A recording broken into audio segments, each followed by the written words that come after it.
नमस्कार। आज हम शर्ली जैक्सन की एक बहुत ही जानी मानी और अक्सर विचलित करने वाली कहानी द लॉटरी पर थोड़ी गहराई से बात करेंगे। हमारे पास लॉटरी, परंपरा और हिंसा नाम के दस्तावेज से कुछ खास बातें हैं। ये कहानी है एक छोटे से गांव की। वहां हर साल 27 जून को एक लॉटरी होती है। शुरू में तो सब कुछ बड़ा सामान्य सा लगता है। धूप खिली है, लोग जमा हो रहे हैं, बातें कर रहे हैं। लेकिन जैसे जैसे कहानी आगे बढ़ती है ना, एक अजीब सा तनाव महसूस होने लगता है। तो आज हम यही समझने की कोशिश करेंगे कि इस कहानी के मुख्य बिंदु क्या हैं, किरदार कैसे हैं और लेखक क्या कहना चाह रहा है। बिल्कुल। और ये समझना जरूरी है कि ये अमेरिकी साहित्य की सबसे ज्यादा जिस पर सबसे ज्यादा बहस हुई है उन कहानियों में से एक है। खास तौर पर इसका अंत ये उन सामाजिक परंपराओं पर सवाल उठाती है जिन्हें हम बस आंखें बंद करके निभाते चले जाते हैं, और इंसान के अंदर के अंधेरे कोनों को भी दिखाती है। तो कहानी शुरू होती है 27 जून की सुबह से। गांव के लोग चौराहे पर जमा हो रहे हैं, बच्चे खेल रहे हैं और कुछ बच्चे पत्थर भी जमा कर रहे हैं। ये एक छोटी सी बात है जो बाद में खैर बहुत अहम हो जाती है। पुरुष खेतीबाड़ी की बातें कर रहे हैं, महिलाएं इधर उधर की गपशप में लगी हैं। बिल्कुल एक आम दिन जैसा। हाँ, पर इसी आम माहौल के बीच ना कुछ चीजें खटकती हैं। जैसे मिस्टर समर्स आते हैं, वो काला लकड़ी का बक्सा लेकर। वो बक्सा खुद ही बहुत पुराना है, जर्जर हो चुका है। एक तरह से वो उस परंपरा का ही प्रतीक है जिसका वो हिस्सा है। इतनी पुरानी कि किसी को ठीक से याद भी नहीं कि ये शुरू क्यों हुई थी या इसके नियम वो कब बदले, कैसे बदले, बस होती आ रही है। हाँ, और मिस्टर ग्रेव्स, जिनका नाम ही देखो ग्रेव्स यानी कब्रें, वो मिस्टर समर्स की मदद करते हैं। बक्से में अब कागज की पर्चियां डाली जाती हैं। पहले कहानी बताती है लकड़ी के चिप्स होते थे। ये बदलाव भी दिलचस्प है। जैसे बाहर का रूप बदल गया पर अंदर की जो बात है, जो क्रूरता है, वो वैसी ही है। फिर मिस्टर समर्स एक एक करके परिवार के मुखिया को बुलाते हैं पर्ची निकालने के लिए। माहौल में थोड़ी घबराहट तो है, पर कुछ लोग मजाक भी कर रहे हैं। सब कुछ मिला जुला सा। और यहीं पर ओल्ड मैन वार्नर का जिक्र आता है, गांव के सबसे बुजुर्ग आदमी। जब कोई कहता है ना कि पास के कुछ गांवों ने तो ये लॉटरी बंद कर दी है, तो वो एकदम भड़क जाते हैं। कहते हैं मूर्खों का झुंड है वो, और वो पुरानी कहावत दोहराते हैं, जून में लॉटरी, जंधी मकई भारी होगी। कहीं ना कहीं ये अंधविश्वास है कि इस रस्म से फसल अच्छी होगी, चाहे उसका असली मतलब सब भूल चुके हों।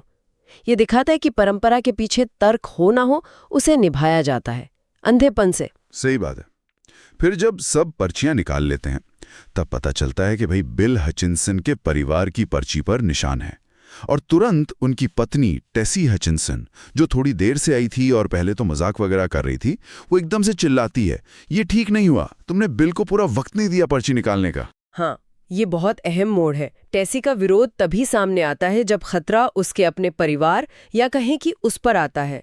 जब तक वो भीड़ का हिस्सा थी और शिकार कोई और होने वाला था, तब तक वो ठीक थी। ये इंसानी स्वार्थ पर भी एक टिप्पणी है शायद। बिल्कुल। अब हचिंसन परिवार के सदस्यों को, बिल, टेसी और उनके 3 बच्चे हैं, बिल जूनियर, नैन्सी और सबसे छोटा डेवी, उनको आपस में पर्ची निकालनी होती है। यहां तक कि सबसे छोटा बच्चा डेवी, उसे भी इसमें शामिल किया जाता है। उसे तो शायद पर्ची खोलनी भी नहीं आती ठीक से। ये सीन तो वाकई दिल दहला देता है। ये दिखाता है कि कैसे इस क्रूरता को बिल्कुल सामान्य बना दिया गया है।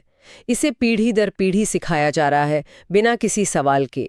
बच्चे भी इस भयानक रस्म का हिस्सा बन जाते हैं, शायद बिना समझे कि वो कर क्या रहे हैं। और फिर आखिरकार वो पर्ची निकलती है जिस पर निशान है, और वो टेसी हचिंसन की होती है।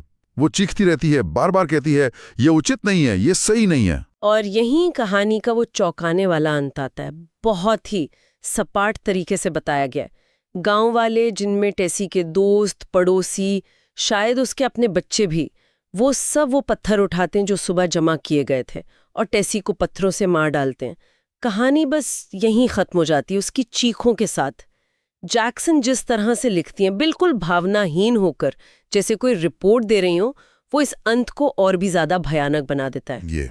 ये वाकई में हिला देता है, और ये हमें सोचने में मजबूर करता है ना कि हम कैसे आंखें बंद करके परंपराओं को निभाते चले जाते हैं, सिर्फ इसलिए कह रहे ये तो हमेशा से होता आया है। बिल्कुल, यही सबसे बड़ा सवाल है। और साथ ही वो भीड़ की मानसिकता, कैसे लोग जब समूह में होते हैं तो अपनी व्यक्तिगत जिम्मेदारी भूल जाते हैं, अपनी नैतिकता भूल जाते हैं।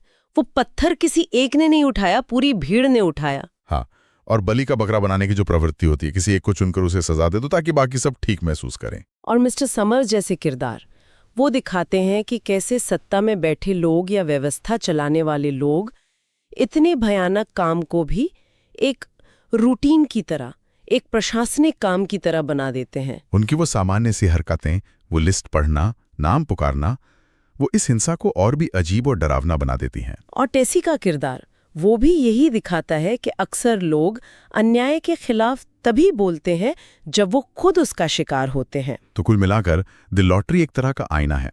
ये दिखाता है कि समाज कैसे क्रूर रिवाजों को आंख मूंद कर ढो सकता है और कैसे समूह के दबाव में एक व्यक्ति अपनी इंसानियत, अपनी नैतिकता खो सकता है। हाँ, और ये कहानी जब पहली बार छपी थी तो बहुत विवाद हुआ था, लोगों ने इसे पसंद नहीं किया था, जाहिर है।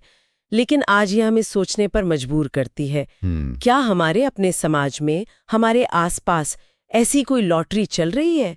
कोई ऐसी अंधी परंपरा, कोई ऐसी मान्यता जिस पर हम कभी सवाल नहीं उठाते?